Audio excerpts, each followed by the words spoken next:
Everyone, आज की video students के लिए बहुत ख़ास होने वाली है, सो इस वीडियो को एंड तक ज़रूर देखिएगा। आज की वीडियो बेस करती है परफेक्ट रिवीजन आइडियाज़ पर। सबसे पहले हमें ये पता होना चाहिए कि हम रिवीजन करते क्यों हैं। जो भी हम पढ़ते हैं within 24 hours we remember only 18% of it. मतलब 82% of what we have studied हमारा ब्रेन उसे भूल जाता है। तो उसे हमें लॉन्ग टर्म मेमोरी में डालने के लिए उसे बार बार रिवाइज करना पड़ता है, ताकि हमारे ब्रेन को ये पता रहे कि उसे कि ये इम्पोर्टेंट पार्ट है, मुझे इसे नहीं भूलना। So this is the one reason why we do revision. जिस तरह की हमारी रिवीजन होती है वो डिटरमाइन करती है कि हमारे मार्क्स एग्जाम्स में कितने आएंगे। A good reviser would revise every single day rather than revising at one day. तो वो क्या करते हैं कि वो हर चीज़ के साथ बैलेंस आउट करते हैं रिवीजन को।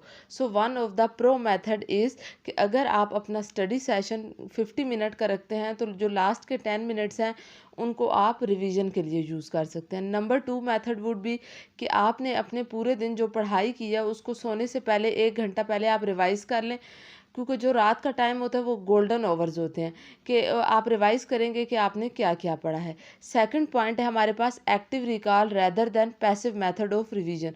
सो जनरली हम सबसे बड़ी मिस्टेक क्या करते हैं कि हम उसे दोबारा रीड करते हैं, फास्टली रीड करके देखते हैं, हमें लगता है कि we revised our lesson. This is not revising, this is rereading. Revising का मतलब क्या है कि आपने जो पढ़ा है उसे एक्टिवली बोल के देखें। एक्टिवली हम दो तरह से पढ़ते हैं। Number 1, you will speak what ever you remember, जो भी हमें याद है उसे हम बोल के देखेंगे। और नंबर 2 क्या है कि you will test yourself, कि आपको अपने आप का टेस्ट लेना है। You are actively revising anything, not passively. तो सबसे ज़रूरी चीज़ क्या होती है, लाइक कि अगर हमारे पास कोई सिलेबस गिवन है और हमने उसको रिवाइज़ करना है, तो जो अच्छे स्टूडेंट्स होते हैं वो क्या करते हैं कि वो देखते हैं कि सिलेबस में 2 तरह के चैप्टर्स होते हैं। एक वो चैप्टर्स जिनमें से हमारे पास ज़्यादा पार्ट आते हैं, ये 80% ऑफ द पेपर आता है, जो हाईएस्ट मार्क्स जो चैप्टर रखते हैं। और दूसरा हमारे पास क्या होता है, वो चैप्टर जो हमारे पास जिनमें हमारे पास कम मार्जिन होता है, कम सवाल आते हैं, ये वो लोएस्ट मार्क्स वाले चैप्टर होते हैं। तो क्या होता है कि हमें ज़्यादा टाइम उन चैप्टर्स को देना होता है जिन चैप्टर में से ज़्यादा पेपर आता है। ठीक है, हमें उन चैप्टर्स को पढ़ना होता है, उनके क्वेश्चंस को सॉल्व करना होता है, और हमें ये देखना होता है कि ये चीज़ इंपॉर्टेंट है, इसको ज़्यादा टाइम देना है और इसकी बेस्ट रिवीजन करनी है और उसे ज़्यादा से ज़्यादा पढ़ना है। नंबर 3 पॉइंट है हमारे पास मिस्टेक बुकलेट। मिस्टेक बुकलेट का मतलब क्या है कि you should start revising from mistake booklet.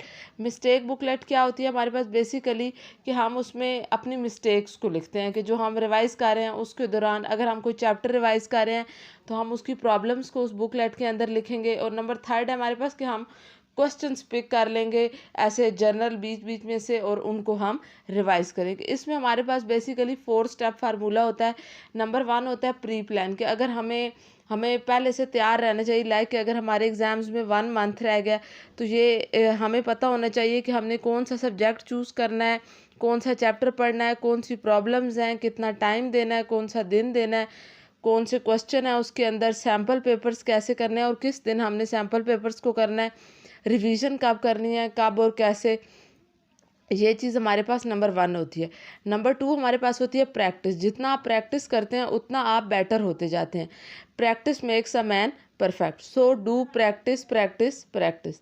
Number 3, जब आप प्रैक्टिस कर लेते हैं बहुत ज़्यादा तो वो क्या किस में चेंज हो जाती है, वो आपकी परफेक्शन में चेंज हो जाती है और आपकी मेमोरी बन जाती है। तो उससे उसके ज़रिए क्या होता है कि you achieved your goal. Number 4 है हमारे पास परफॉर्म। परफॉर्म का मतलब क्या है कि जब आप अपनी सारी रिवीजन को आपने कर लिया, उसके बाद आपने खुद का एक टेस्ट लेना।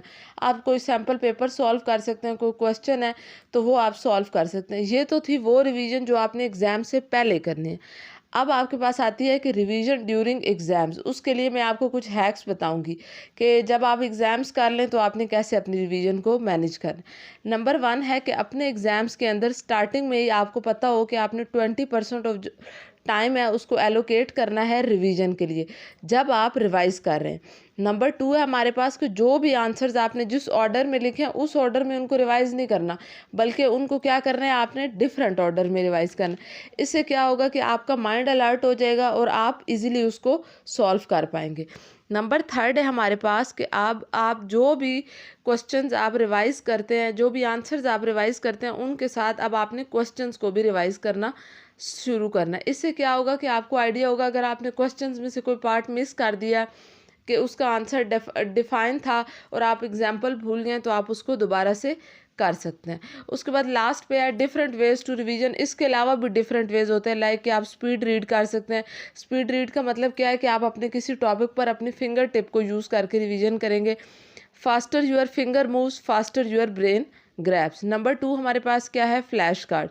ये इतना ज़्यादा कन्वीनियंट प्रोसेस नहीं है, क्योंकि आप पूरी बुक के लिए फ्लैश कार्ड नहीं बना सकते। आप कुछ लिमिटेड या सर्टेन टॉपिक्स के लिए फ्लैश कार्ड यूज़ कर सकते हैं, इससे आपको रिवीजन में आसानी होगी। नंबर 3 है हमारे पास माइंड मैप, कि आप अपने माइंड में उस चैप्टर को या उस टॉपिक को मैप करते हैं और फिर उसके बारे में लिखते हैं या उसको रिवाइज करते हैं। नंबर 4 है 1 मिनट रिकॉल। 1 मिनट रिकॉल का मतलब क्या है कि जब आपने कोई टॉपिक पढ़ लिया है तो उसके बाद हर टॉपिक के बाद आपने अपने आप को 1 मिनट देना है और उस टॉपिक को अपने माइंड में रिकॉल कर लेना है।